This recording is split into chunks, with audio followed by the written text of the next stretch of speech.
For the first time in the 2022 season, the Pittsburgh Steelers have won back-to-back games. I'm going to recap their victory on the road against the Atlanta Falcons before we get into the show. Today's episode brought to you by betonline.ag.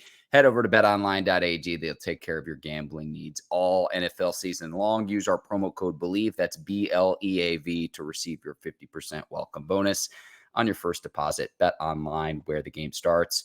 Good afternoon. I'm Mark Bergin. The Pittsburgh Steelers hang on against the Atlanta Falcons 19-16. And this game, to me, came down to the fourth quarter sequence by the Pittsburgh Steelers. Because you look at the stat sheet and you say, Mark, Kenny Pickett, only 197 yards passing in this game. What are you seeing from him? And it's the stuff that doesn't show up on the stat sheet that stands out to me as why the Steelers won this game. So let's go from the 2-minute warning. Steelers have the football.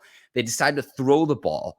Pickett finds receiver Diontae Johnson, who had his best game of the season this afternoon. They pick up the first down. So the clock gets moving. The Falcons have to start to use timeouts, and you trust the rookie to make and deliver a pass on the money into where it's, if his receiver's not open, he's going to tuck it and run and keep the clock going. They hand the ball off to Najee Harris. He gets bottled up. And it was the 3rd and 5 play where the Falcons are out of timeouts, and it looked like Pickett was going to hand it to Najee Harris, and he decided to bootleg to try to get the edge and scramble for the first down. And if the Steelers convert there, they put the game away and the Falcons don't get the ball back. Well, the Falcons had it well covered, and Pickett couldn't get to the edge. And he did something very, very smart on this sequence, though. He slides. So what does that do? It keeps the clock moving. Falcons, remember, are out of timeouts. By sliding, he also avoids fumbling the football with the defender. And then third of all, he avoids taking a huge hit on his right shoulder because he was scrambling to the left side. Remember, his right shoulder, his throwing shoulder.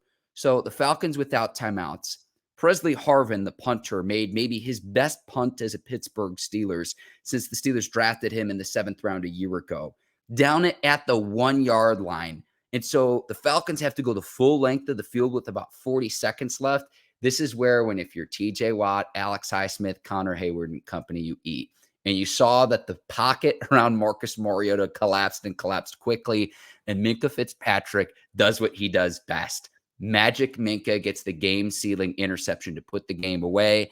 And it could have easily been a pick six. Smartly ran out of bounds, and the Steelers put the game away. It's that situational awareness by Pickett to keep the ball inbounds, to keep the clock moving. It's not like college football where if you go down the field with 40 seconds left and the clock stops on a first down, and the pros, it keeps rolling. So the Falcons would have had to go the full length of the field to go and try to tie it up. And I just thought that sequence by the Steelers of Pickett having the situational awareness, there's more to the quarterbacking position than just having a rocket arm and being able to make all the throws. And that's what we're starting to see from Kenny Pickett. Also, his 4th consecutive game now without throwing an interception. So you're starting to see that maturity, and he keeps getting better week after week after week after week. Even though the Steelers aren't that talented, even though their offense was anemic in the second half, look, I still think Matt Canada needs to go at the end of the season, but he did what he needed to do and what the game dictated. Again, 4 straight games now for Pickett without a turnover. That's huge for a rookie quarterback, considering how he came in when he took over for Mitch Trubisky earlier this season. We're starting to see it with Kenny Pickett. Now, not to fully absolve the Steelers on offense, I'll get to that here in just a second, but the Steelers now 5-7, and I joked about it on the last show with Ike Taylor. It's like the old Godfather line. As soon as I think I'm out, they draw me back in. Steelers now at 5-7 after today. Najee Harris has been very good since the bye week. And it wasn't clear that he was even going to play today. 17 carries, 86 yards. He's been very good. I thought Diontae Johnson, despite a drop and despite a lot of targets and 5 receptions on 10 targets, I'd like to see that efficiency improve. But I thought he played his best game today because I thought he went north and south. 5 catches, 60 yards for Diontae. And that first down conversion coming out of the 2-minute warning was absolutely huge. How about Pat Freiermuth's 57-yard reception that set up Connor Heyward's first career touchdown? 6th-round rookie starting to get into the mix, starting to do some things too in the blocking game at the tight end position. almost like an extension of the offensive line, almost like having another tackle out there to help pave the way for Najee Harris. 6th-round pick getting into the end zone and starting to get more and more playing time. But it was set up by that 57-yard reception by Pat Freiermuth that was just sheer will. Shoving defenders off of him, going up the sideline, setting up the Steelers score. It's the longest Steelers reception this season. In short yardage situations, hand the ball to Derek Watt. He is 5 for 5 on 3rd down conversions when you need it. And hopefully it doesn't become too predictable, but he seems to get the yardage needed in a short yardage situation. Want to give love to Derek Watt there. I thought the offense was bad in the second half, only 3 points. Against other teams, that'll get you beat. I don't think the Falcons are very good, and they're in a weak division, which is why they're still in the hunt to try to make the playoffs. But the offense for the Steelers was bad in the second half. This is what needs to improve. George Pickens only getting 2 targets today is absolutely unacceptable. He had 1 catch for 2 targets for 2 yards. Why not getting him 5, 10, maybe even 15 targets in a game for how talented he is? You don't think he wanted to show out? Played at Georgia just down the road in Athens. He probably had a lot of friends and family at today's game.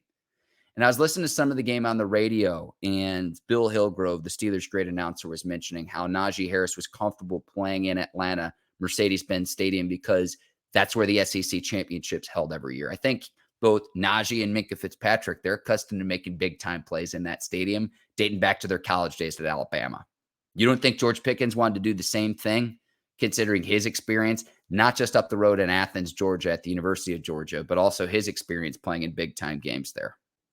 That's a failure of this offense. To only get George Pickens 2 targets in this offense, no. As encouraging as things were, because in the first half, the Steelers played a good half of first half football. Going into half at, I think it was 16-6. They played well in the first half, but you got to get George Pickens involved in this offense. And that's got to be on Kenny Pickett. That's got to be on the offense coordinator, Matt Canada, to say, hey, let's find a different and creative ways to get this guy the football. And I could see Pickens is frustrated on the sidelines. I don't blame him. There's a lot of encouraging things in today's game, but that's what I noticed today. Again, the progression of Kenny Pickett is very encouraging, and there's things that go into the quarterback position that you see late in the game when it's marginal. The NFL is a league of parity. It's not going to show up on the stat sheet all the time, but it's the week-to-week improvement of what you need to do to win football games. And down the stretch, if you're a Steelers fan, that has to be encouraging for you. This is a Falcons team, if not for the NFC South Division, that should probably have turned to Desmond Ridder at this point in the season. But the Falcons are still fighting for playoff hope. So you don't want to give that valuable experience away because you want Mariota out there. He gives your chance the best team to win. When it comes to next season, I know Malik Willis has gotten involved a little bit with the Titans, but you see the struggles of the second-year quarterbacks this season. And then you've got another rookie class coming in this season. Kenny Pickett's getting that valuable experience now of what it takes to win football games in the NFL. It's marginal a lot of times. And yeah, you want the incredible throws and the incredible catches and the dynamic offense. There's a lot of things and aspects that go into the quarterbacking position that are simple, yet you need to get them done. And look from the 2-minute warning on what Kenny Pickett did to put his team in position to win today. That, to me, is the difference between winning and losing. And Kenny Pickett could have ran out of bounds and given the Falcons about 2 minutes left in the game. Or he could have fumbled on that play. Or he could have taken a huge shot and injured his shoulder for the rest of the season. It's the situational awareness that he had, to me, that is very encouraging if you're a Pittsburgh Steelers fan.